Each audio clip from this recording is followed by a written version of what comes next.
வணக்கம். ஸ்ரீ காளியம் சொன்னம். ஸ்ரீ காளியம்னே போட்டு நான் உங்கள் அன்பு சொல்லிட்டு அன்பு நிர்ம காத்துகிறேன். நம்ம இன்னைக்கு பார்க்க போறது பாத்தீங்கன்னா புணர்ப்பு தோஷங்க. அதாவது கிரக இணைவுகள் வரிசையில சனி பகவானும் சந்திர பகவானும் எப்படி சனி பகவான் சந்திர பகவான் ஒன்னா இணைஞ்சு இருந்தா அல்லது ஒருத்தர் பார்த்துக்கிட்டா வரக்கூடிய அந்த இணைவின் பலன்கள்ங்கிறது தோஷமாக இருக்கக்கூடிய புணர்ப்பு தோஷங்க. சனி கொடுக்கக்கூடிய தோஷம், சனி தரக்கூடிய தோஷம்னாவே எல்லாருக்கும் பயம் இருக்குங்க. நம்ம வாழ்க்கையில மிக முக்கியமா திருமண தடைகள்ல இருந்து வேலை இல்லை சார், எனக்கு வேலையே கிடைக்கல சார், பிறந்ததுல இருந்தே கஷ்டப்பட்டுட்டு இருக்கேன் சார் சொல்றதா அனைத்து விதமான பிரச்சனைகளுக்கும் ஒரே காரணம் இந்த புணர்ப்பு தோஷங்க. இந்த புணர்ப்பு தோஷம் இந்த வீடியோ முதல்ல ஸ்கிப் பண்ணாதீங்க. நான் என்ன சொல்ல வரேன்னு கேளுங்க. ஸ்கிப் பண்ணாம நீங்க பாத்தீங்கன்னா உங்க வாழ்க்கையில புரிதுங்களா இந்த புணர்ப்பு தோஷம் எந்த அளவு டிஸ்டர்ப் பண்ணுது, இந்த புணர்ப்பு தோஷம் எப்படி நீங்க பரிகாரம் பண்ணிக்கலாம், இந்த புணர்ப்பு தோஷம் எப்படி நீங்க வெளில வந்துக்கலாம், இந்த சனியோடைய தோஷம் இப்ப சொல்லணும்னா சனியுடைய தோஷத்தை நீங்க எப்படி வெளில வர சொல்லிட்டு ஈஸியான வழிபாடு முறைகளோட கொடுத்திருக்கு. ஈஸியான வழிபாட்டு முறைகளோட இந்த புணர்ப்பு தோஷத்துக்கான முழுமையான விளக்கத்தோட சொல்லியிருக்கேங்க. இந்த வீடியோவை ஸ்கிப் பண்ணாம முழுசா பாருங்க. நம்ம சேனல் சப்ஸ்கிரைப் பண்ணி வச்சுக்கோங்க. இப்ப நீங்க ஃபர்ஸ்ட் டைம் நம்ம சேனல்ல வர்றீங்க, இந்த முதன் முறையா வீடியோஸ் பார்த்துக்கிட்டு இருக்கீங்கன்னா உங்களுடைய விலை மதிப்புல இந்த பொண்ணான சப்ஸ்கிரைப் பண்ண எனக்கு கிளிக் பண்ணி கொடுங்க. கூடவே நம்முடைய அந்த வீடியோ லைக் பண்ணிடுங்க. உங்க ஃப்ரெண்ட்ஸ் கூட நம்மள வீடியோ ஷேர் பண்ணி. பாதி பேர் திருமணம் ஆகல சார், லேட் மேரேஜ் சார், 35 வயசு 40 வயசு சொல்லிட்டு உங்க ஃப்ரெண்ட்ஸ் இருக்காங்களா, இந்த அவங்களுக்கு முதல்ல வீடியோ ஷேர் பண்ணி விடுங்க. சிலர் பாத்தீங்கன்னா அடிக்கடி காதல் தோல்வி வந்துகிட்டே இருக்கு சார். அடிக்கடி காதல் தோல்வி வருது. முதல்ல ஒரு பொண்ணை லவ் பண்ணாரு, அடுத்த ஒரு பொண்ணு லவ் பண்ணாரு, இப்போ லவ் பண்ணாரு, ஒரே தோல்வியா போகுது. அடுத்த லவ் உடனே வந்துகிட்டே இருக்கு. மனசு சஞ்சலமாவே இருக்காரா, இந்த வீடியோவை ஷேர் பண்ணுங்க. ஏன் நான் சொல்றேன்னா இது உங்களுக்கு ஒரு மிக மிக பயனுள்ள ஒரு வீடியோவா இருக்கும். புரியுதுங்களா? இப்ப வாங்க உங்களுடைய ஜாதகத்தை கையில எடுத்து வச்சுக்கோங்க. புரியுதுங்களா? ஜாதகத்துல கொஞ்சம் நாலேஜ் இருந்தா கூட போதும், நான் சொல்லுவேன் ஈஸியா புரியும். புரியுதுங்களா? இந்த புணர்ப்பு தோஷத்துக்காக நம்ம ஜோசியரை போய் நம்ம பார்க்கணும்னு அவசியமே இல்லை. இந்த வீடியோ உங்களுக்கு தெளிவு கொடுக்கும். என் சேனல் சப்ஸ்கிரைப் பண்ணிட்டு பெல் பட்டனை கிளிக் பண்ணிட்டு ஷேர் பண்ணிட்டு லைக் பண்ணி வீடியோ கண்டிப்பா பண்ணுங்க. புணர்ப்பு தோஷம் முதல்ல சனி பகவான். சனி இந்த பக்கம் பார்த்தா சந்திரன். சந்திரன்னா வேகங்க. சந்திரன்கிறது 2.5 நாட்கள்ல ஒரு கட்டத்தை விட்டு அதிர போயிடும். 2.5 நாட்கள்ல ஒரு ராசி கட்டத்தை கடக்கக்கூடிய சந்திரன் செம ஃபாஸ்ட். 2.5 ஆண்டுகள்ல ஒரு ராசி கட்டத்தை கடக்கிறது சனி. அப்போ இவரு ஸ்பீடு சந்திரன்கள். புரியுதுங்களா? சனிங்கிறது ஸ்லோ. புரியுதுங்களா? சந்திரன் இருட்டு, கருமையான இருட்டு. இதை காரின்னு சொல்லணும். காரி கருமை, கருமைனா சனி. இந்த பக்கம் சந்திரனா வெண்மை. சந்திரனா வெண்மை ஒளி. அதே மாதிரி குளுமை, பாக்குறவங்களுக்கு அழகா தெரியும். சந்திரனா எல்லாரும் விரும்புவாங்க. இப்போ நிலவுன்னா எல்லாருக்குமே பிடிக்கும். உங்களுடைய மனசு, உங்களுடைய தாயார், உங்களுடைய புத்தி உடல்ங்கிறது நிலவுங்க. புரியுதுங்களா? சனிங்கிறது உங்களுடைய பாவத்தின் எதிரொலி. உங்களுடைய பாவத்தின் எதிரொலிங்கதான் சனி பாவம். இவங்க 2 பேரும் சேர்றாங்க. ஒரு ஜாதகத்தை எடுத்து கையில வச்சுக்கோங்க. லக்னம் போட்டிருப்பாங்க, அந்த லக்னத்துல இருந்து எடுத்துக்கோங்க. லக்னத்துக்கு பாத்தீங்கன்னா சனி எங்க இருக்காருன்னு பாருங்க. சனி எங்க இருக்காரு பாருங்க. குறிப்பா சனிங்கிறது லக்னத்துல இருந்து அவர் 7ஆம் இடத்தை பார்க்கிறது. அது ஒரு பக்கம், அது வரங்கட்டுங்க. நம்ம அந்த டாபிக் நம்ம பேச வரல. சனியும் சந்திரன் வச்சுதான் பேசலாம். புரியுதுங்களா? அப்போ சனி எங்க இருக்கான்னு பாருங்க. சனிக்கு 3 விசேஷ பார்வை உண்டு. சனிக்கு 3 விசேஷ பார்வைகள் உண்டு. என்ன சார் விசேஷ பார்வைன்னா, 3ஆம் பார்வையா பார்ப்பாரு, 7ஆம் பார்வை நேர் பார்வையில பார்ப்பாரு, அடுத்த அவருடைய சாய்ந்த பார்வை 10ஆம் பார்வை. அப்போ 1, 7, 10 சனியுடைய பார்வைகள். அப்ப இந்த சனியோட பார்வைகள் நீங்க எப்படி கணக்குன்னா, ஒண்ணு இல்லைங்க. சனி எங்க இருக்கான்னு பாத்துட்டீங்களா? First point. அவர் ஏன் எங்க பார்க்க சொன்னா, அவர் சுபரோட வீட்டுல இருக்காரா, பாவியோட வீட்டுல இருக்கா, உங்க லக்னத்துக்கு என்ன தொடர்பு இருக்கா நீங்க நீங்க எஸ்டிமேட் பண்ணிக்கலாம். புரியுதுங்களா? இதை எடுத்துட்டு சனி எங்க நிக்கிறவரோ அங்கிருந்து அப்படியே சனி மேல இருந்து எண்ணுங்க. சனி இப்ப லக்னத்துல இருக்காரா, சனி அப்ப லக்னங்கிறது 1, 1, 2, 3. அப்ப 3ஆம் இடத்த சனி பார்ப்பா. புரியுதா? 4, 5, 6, 7, 8. அப்ப 7ஆம் இடத்த சனி பார்த்துறா. புரியுதா இல்லையா? 8, 9, 10. 10ஆம் இடத்த சனி பார்க்க. இப்போ லக்னத்துல சனி இருந்தா லக்னம் சனியோட பார்வைகள் லக்னத்துல இருந்து 3ஆம் இடத்துல பார்த்துடுறாரு, 7ஆம் இடத்தை பார்த்துடுறாரு, 10ஆம் இடத்தை பார்த்துறாரு. அப்போ இந்த அந்த சனியின் அந்த பார்வைகள்ல சந்திரன் வருதா, உங்க ராசி வருதா? சந்திரனா ஒண்ணு இல்லைங்க, ராசி, உங்க ராசி வருதா. இந்த இடத்துல இருக்குன்னா, சனியோட பார்வைக்குள்ள இருக்குன்னா உங்களுக்கு பாத்தீங்கன்னா இந்த புணர்ப்பு தோஷம் இருக்கு. First point. புரியுதா? சோ அடுத்து புணர்ப்பு தோஷங்கிறது பாத்தீங்கன்னா அந்த சனி யார் நட்சத்திரத்துல நிக்கிறான்னு பாருங்க. அந்த நீங்க ஜாதகத்தை எடுத்து பார்க்கும்போது அந்த கிரக அட்டவணையும் போட்டிருப்பாங்க. அதுல சனின்னு இருக்கும். சனி எத்தனை டிகிரி, அந்த டிகிரியை போட்டு பக்கத்துல பாத்தீங்கன்னா நிலைன்னு சொல்லி போட்டிருப்பாங்க. அதுல பக்கத்திலேயே எந்த நட்சத்திரத்துல நிக்குன்னு கொடுத்திருப்பாங்க. புரியுதுங்களா? சந்திரன் நட்சத்திரம் பாத்தீங்கன்னா அஸ்த நட்சத்திரம், ரோஹிணி நட்சத்திரம், திருவோண நட்சத்திரம். இது 3மே சந்திரனுடைய. புரியுதுங்களா? ரோஹிணி நட்சத்திரம், அஸ்த நட்சத்திரம், அதே மாதிரி வந்து பாத்தீங்கன்னா உங்களுக்கு திருவோண நட்சத்திரம். இந்த 3 நட்சத்திரமே சந்திரனுடையதுங்க. அப்ப இந்த 3 நட்சத்திரத்து மேல சனி பகவான் இருக்காரா, புனர்பு தோஷம் இருக்கு. First point. அடுத்து சந்திரன் நம்ம பார்க்கலாங்க. இந்த சந்திரனுக்கு வந்து பாத்தீங்கன்னா ஒரே பார்வை, சந்திரோட பார்வையை விட்டு பெரிய விஷயம் இல்லை. புரியுதுங்களா?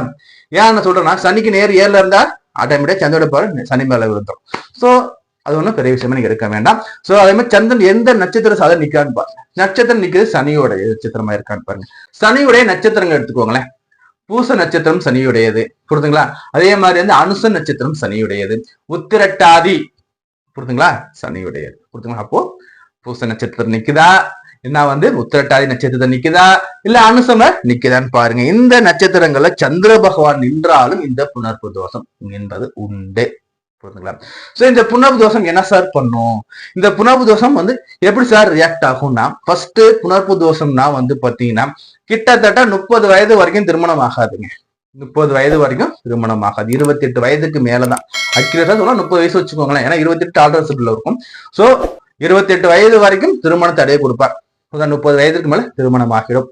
அதுல எந்த ஒரு பிரச்சனையும் இல்லை. புரியுதுங்களா? அதே மாதிரி வந்து பாத்தீங்கன்னா இந்த சனி தொழில்காரகன் இல்லைங்களா, இவர் வந்து பாத்தீங்கன்னா உங்களுடைய மனோக்காரன் கூட அவர் வந்து மிங்கிள் ஆகும் போது என்ன சார் நடக்குது, தொழில் வகையில பெரிய அளவு சர்க்கிள்கள் இருக்கும். வேலையில வேலை செய்யற இடத்துல டாமினேஷன் இருக்கும், ப்ரொமோஷன் இருக்காது. அதே மாதிரி வந்து பாத்தீங்கன்னா வேலையே பாதி பேருக்கு வேலையே இருக்காது. இவர் வந்து வலுவா உட்காந்துட்டாரா வேலை இருக்காது. பாதி பேருக்கு வேலை இருக்காது. வேலை தேடி அலைஞ்சுக்கிட்டே இருப்போம், வேலை இருக்காது. வேலைக்கு போனாலும் வேலை ரிசைன் பண்ணிட்டு வந்துடும். ஏன் நம்ம ரிசைன் பண்றோம்னு மத்தவங்க சிம்பிளா சொல்லுவாங்க, என்னப்பா ரிசைன் பண்ணிட்டு. ஆனா அந்த வேலையில் இருக்க அழுத்தம் மத்தவங்களுக்கு தெரியும். வேலையில ஒரு இடர்பாடுகள் கொடுத்துக்கிட்டே இருப்பார், முன்னேற்றமே இருக்காது. தொழில் ரீதியில சொல்றதுக்கு ஒரு வாய்ப்புகள் உண்டு. திருமண வகையில எடுக்கும் போது 30 வயசுக்கு கல்யாணம் ஆச்சுனாலும் 30 வயதிற்கு பிறகு என்ன நடக்கும்னா, புரிதல் நீங்க தான் வளர்த்துக்கணும். புரிதல்கள் இருக்காது, டிஸ்டர்பன்ஸ் இருக்கும், வாழ்க்கையில மிஸ் அண்டர்ஸ்டாண்டிங் இருக்கும், சண்டே சர்ஜரி வரது வாய்ப்புகள் இருக்கு. வலுவா இருந்தாலும் பாதி பேர் திருமணம் முறிவுல பின்னும், டிவோர்ஸ்ல போய் நிற்கும். ஆல்மோஸ்ட் இப்பெல்லாம் பாத்தீங்கன்னா 60% திருமணம் எடுத்து சனி வலுவா உட்காந்துருப்பார். அப்போ இந்த புனர்ப்பு தோஷங்கள் இவ்வளவு எஃபெக்ட் கொடுக்கு சார். இது இல்லாம வேற எப்ப சார் அப்ளிகபிள் ஆகும்னா, தசாபுத்தி அந்தார காலகட்டம் எல்லாருக்குமே தெரிஞ்சதுதான். இந்த தசாபுத்திகள் சனி மகா திசையில சந்திரன் வராரா, சனி மகா திசை சந்திர புத்தி சார் புனர்ப்பு தோஷம். சந்திர மகா திசையில சனி புத்தி சார் புனர்ப்பு தோஷம். புரியுதுங்களா? அதே மாதிரி சனியுடைய இதுல வந்து பாரு சார் வேற போது சார், எனக்கு வேற தசை போயிட்டு சார், எனக்கு அது குரு தசை போகுது சார். எனக்கு குரு திசையில சனியுடைய புத்தி உள்ள போகிற அந்தாரம்ங்கிறத சந்திரன் அந்தாரம் வந்தால் இங்கே எஃபெக்டா விகிதாச்சாரம் கம்மியா, அது குறைவா இருக்கும். அவ்வளவுதான் கான்செப்ட். சுபவோட நட்சத்திரம் இதெல்லாம் போகும்போது ரொம்ப கம்மியாயிடும். புரியுதுங்களா? இதே இந்த புனர்ப்பு தோஷத்துக்கு விதிவிலக்கு இல்லையா சார்? அந்த புனர்ப்பு தோஷம் இருக்குன்னா இவர் குரு பார்க்கணும். இவரை குரு பார்க்கணும். குரு பார்க்கும் பட்சத்துல இந்த புனர்ப்பு தோஷங்கிறது தன் வலுவை முற்றிலுமாக இழந்தோம். குருவுடைய பார்வைகள் சாற்றும் 5, 7, 9 வியாழன் சொல்லும். சாற்றும் 5, 7, 9 வியாழன் இந்த குருவுடைய இந்த பார்வைகள்ல இருக்கு, அல்லது குரு கூட சேர்ந்து இருக்குன்னா இந்த புனர்ப்பு தோஷங்கள் தன் வலுவை இழந்துவிடும். இந்த புனர்ப்பு தோஷங்கள் இது மட்டும் தான் செய்யுமானா சார்? இது மட்டும் இல்லைங்க. உடல்ல வந்து பாத்தீங்கன்னா உடல் வளர்ச்சி அப்படியே இருக்கும். அதே மாதிரி பேச்சாற்றலுங்கிறது அந்த அளவு இருக்காது. மனசுக்குள்ள ஒரு பயம் இருக்கும், படபடப்பு இருந்துகிட்டே இருக்கும். நல்லா பாருங்க, யாருக்கெல்லாம் வந்து ராசி சந்திரன் கூட சனி சேர்ந்து உட்கார்ந்துருக்காரோ சார், ராசிலேயே சனி சார், புனர்ப்பு தோஷம் சார். இந்த புனர்ப்பு தோஷத்துக்கெல்லாம் ஒரு விகிதம் இல்லையா சார்? டிகிரி சொல்றாங்க 10 டிகிரி 15 டிகிரின்னு சொல்றாங்கன்னா 10 டிகிரிக்குள்ள இருக்குன்னா புனர்ப்பு தோஷம் இருக்கு. ஆனா இதே இது வந்து 5 டிகிரிக்குள்ள வந்துட்டுனா உங்களுக்கு வந்து 80% புனர்ப்பு தோஷம் இருக்கு. கம்பல்சரி புனர்ப்பு தோஷத்துக்குள்ள வந்துடுறீங்க, இஸ் டேஞ்சர் சூன்ல இருக்கீங்க, எப்பவுமே புனர்ப்பு தோஷத்துக்குள்ள இருக்கீங்க. 5 டிகிரி இல்ல சார், எனக்கு 3 டிகிரிக்குள்ள வந்துட்டு சார்னா 100% எஃபெக்டிவ்னஸ் அதிகம். எப்படி எடுத்துக்கணும்? 10 டிகிரிக்குள்ள இருக்கு, அதாவது எப்படின்னா வந்து இப்ப வந்து பாத்தீங்கன்னா ஒரு 8ல இருந்து 10 இருக்குன்னு வச்சுக்கலாம், புனர்ப்பு தோஷம் இருக்குங்க, கேர்ஃபுல்லா இருந்துக்கோங்க. இதே வந்து 5 டிகிரிக்குள்ள இருக்கு, ஒரு 3, 4, 5ன்னு வச்சுக்கோங்களேன், என்ன பண்ணலாம்? புனர்ப்பு தோஷம் இருக்கு, வழிபாடுகள்லாம் பண்ணோம், பூஜை பண்ணோம், பத்திரமா சேஃபா இருந்துக்கணும், வெரி டேஞ்சர். இதே வந்து 3க்குள்ள வந்துட்டு 1, 2, 1 டிகிரி 2 டிகிரி எல்லாம் 2 பேரும் சேம் ஒரே டிகிரில இருக்காங்கன்னா ரொம்ப கஷ்டம். நம்ம விழிப்புணர்வு நமக்கு ரொம்ப ரொம்ப முக்கியம். இந்த காணொலிங்கிறது பயமுறுத்த எதுவுமே இல்லைங்க. ஜோதிடங்கிறது உங்களை அச்சுறுத்துறதுக்கோ பயமுறுத்துறதுக்கோ பணம் பறிக்கிறதோ எதுவுமே கிடையாது. உங்களுடைய விழிப்புணர்வு இந்த நேரம் வரும்போது, அந்த நேரம் வரும்போது இந்த பிரச்சனைகள் வருவதற்கான வாய்ப்புகள் மிக அதிகமாக இருக்கும். புரியுதா? அப்போ அந்த காலகட்டத்தை நீங்க வந்து உணர்ந்துகிட்டீங்கன்னா வரக்கூடிய பிரச்சனைங்க தப்பிச்சுக்கலாம். அப்போ ஒரு பிரிகேஷன் வாழ்க்கையில பின்னாடி நடக்க போறதுல இருந்து நம்ம தப்பிப்பதற்கு முன்கூட்டியே நம்மை நாமே சரி செய்து கொள்வதற்கான ஒரு வழிகாட்டி தான் ஜோதிடம். புரியுதுங்களா? சோ இப்ப நீங்க மழை பெய்ய போதும் ஒரு நியூஸ் சொல்றாங்க, நம்ம என்ன பண்ணுவோம்? கொடை எடுத்து நம்ம போவோம், இல்ல ரெயின் கோட் எடுத்துட்டு போவோம். புரியுதா? நமக்கு எந்த ஒரு செய்தி இருக்குன்னா என்ன பண்ணுவோம்? மழையில போவோம், மழையில நனைவோம், ஜுரம் வரும், காய்ச்சல் அடிக்கும், 10 நாள் ஆஸ்பத்திரி போயிட்டு இருப்போம், கம்பெனி லீவ் போடுற மாதிரி இருக்கும், வேலைக்கு போக முடியாம இருக்கும், கஷ்டப்படுவாங்க, ஃபேமிலி கஷ்டப்படும். புரியுதுங்களா? இதுதான் அந்த ஒரு முன்னறிவிப்பு சொல்றாங்க. இந்த தெளிவா சொன்னா முன்னாடி ரேடியோல பார்த்தா வானிலை அறிக்கை சொல்லுவாங்க, இன்றைக்கு மழை பெய்யும். அதே தான் ஜோதிடமும். புரியுதுங்களா? சோ இன்னைக்கு மழை பெய்யுனா கண்டிப்பா மழை பெய்யுமாசான்னு கேட்க முடியாது. சோ அதே மாதிரி வாய்ப்புகள் மிக அதிகமாக இந்த இடத்துல ஏற்படும். புரியுதுங்களா? அப்போ படபடப்பு இருக்கும், சோ பய உணர்வுகள் இருக்கும். ஒரு இடத்துல நின்று சபையில் நம்மளால பேசுறதுக்கு முடியாம அந்த பய உணர்வுகள் கொடுப்பாங்க சனி பகவான். நமக்கு வாழ்க்கையில பின்தங்கியே இருக்கிற மாதிரி இருக்கும், ஒரு கோழைத்தனமா இருக்கும். புரியுதுங்களா? ஒரு இடத்துல நின்று பேச முடியாது. நம்ம பெண்களால பிரச்சனை நிறைய சந்திக்கிற அமைப்புகள் வரும். புரியுதுங்களா? அதே மாதிரி திருமணமான பிறகு வந்து வேற வேற ஆணா இருந்தா பெண்ணு, பெண்ணா தான் அவங்க மேல நமக்கு ஈர்ப்புகள் இருந்துகிட்டே இருக்கும். புரியுதுங்களா? எப்படின்னா லைஃப் பார்ட்னர் வந்தால் நம்ம பார்வைகள் அடுத்தவங்க நோக்கி போயிட்டு, எண்ணங்கள் அடுத்தவங்க நோக்கி போயிட்டு, இதெல்லாம் புணர்ப்பு தோஷங்களோட அந்த வகைக்குள்ள வரக்கூடியதுங்க. சார் இது எல்லாமே எனக்கு ஓகே சார், பரிகாரம் என்ன சார்? புணர்ப்பு தோஷத்துக்கு பரிகாரங்கள். இந்த புணர்ப்பு தோஷ பரிகாரம் என்ன சார் பண்ணலாம்னா, மெயினா ஃபர்ஸ்ட் சொல்லக்கூடிய பரிகாரங்களை உங்களுக்கு எது உங்களுக்கு சூட்டபிளாக நீங்க பண்ணுங்க. இல்ல எல்லா பரிகாரமும் பண்ணாம தாராளமா பண்ணலாம். திருவண்ணாமலை வழிபாடு ரொம்ப திருவண்ணாமலை அருணாச்சலேஸ்வரர் வழிபாடும் அந்த அம்பாளுடைய வழிபாடு ரொம்ப ரொம்ப ரொம்ப முக்கியமாக இருக்கும், பிரதானமா இருக்கும் இடத்துல. ரெண்டாவது வந்து பாத்தீங்கன்னா வருடத்திற்கு ஒரு முறையாவது நம்ம என்ன பண்ணோம்னா பாத்தீங்கன்னா திருநள்ளாறு மங்கள சனியை போயிட்டு வழிபாடு பண்ணிட்டோம்னா, அங்க இருக்கக்கூடிய சனி மங்கள சனிங்க என்ன சார் நான் அங்கேயே அங்க உள்ள சனிங்கிறது குடும்பத்தோட இருப்போம். அந்த சனியோட பார்வைகள் சுபிச்சத்தை கொடுக்கக்கூடிய மங்களமான பார்வை மங்கள சனீஸ்வர், இங்க போகலாம். இன்னொரு ஆலயம் சொல்றோம் பாருங்க, திருநள்ளாறு போக முடியாது சார் எனக்கு பல இடையூறுகள் இருக்குன்னா நீங்க திருநறையூர் இருக்கும். திருநறையூர்ல பாத்தீங்கன்னா பெயரே மங்கள சனி வரும். திருநறையூர் மங்கள சனீஸ்வரர் இருப்பாரு. இங்க இவர் மனைவி கூடவும் தன் குழந்தைகள் கூடவும் இருப்பார். மாந்தி கூட ஒரு ஒய்ஃப் கூட ஃபேமிலியா காட்சி தர ஒரு தண்ணி சன்னதியே உள்ள இருக்கும். எங்கன்னா திருநறையூர் கும்பகோணத்துக்கு அடுத்து திருநறையூர், நாச்சியார் போறதுக்கு அடுத்து திருநறையூர் வரும். சோ இந்த திருநறையூர்ல போயிட்டு நீங்க வருஷத்துக்கு ஒரு மணி வழிபாடு பண்ணிட்டு வரலாம். இது ஒரு பக்கம். ரெண்டாவது சனிக்கிழமை தோறும் காலை விரதம் இருந்து பெருமாள் கோயில கூட பெருமாளையும் ஆஞ்சநேயரையும் வழிபாடு பண்ணிட்டு வரும்போது இந்த புணர்வு தோஷங்கிறது வெகுவா குறையும். ஆஞ்சநேயருக்கு வழிபாடுகள் பண்ணலாம். பெண்ணாக இருக்கும் பட்சத்துல மாத விலக்குன்னா கிட்டத்தட்ட ஒரு வாரத்துக்கு ஆஞ்சநேய வழிபாடுகள் பண்ணக்கூடாது. புரியுதுங்களா? மற்றவங்களுக்கு அந்த பிரச்சனைகள் இல்ல. தீட்டுக்கள் ஆஞ்சநேய பகவானுக்கு ஆகாது. புரியுதுங்களா? சோ என்னன்னா ஆஞ்சநேயர் வழிபாடு பிளஸ் இந்த ராமர் ஆலயம் ரொம்ப நல்லது. பெருமாள் ஆலயம் போகலாம், ராம ஆலயம் இருக்கு, அதை விட சூப்பர் இந்த ஹனுமன் வழிபாடு வச்சுக்கலாம்.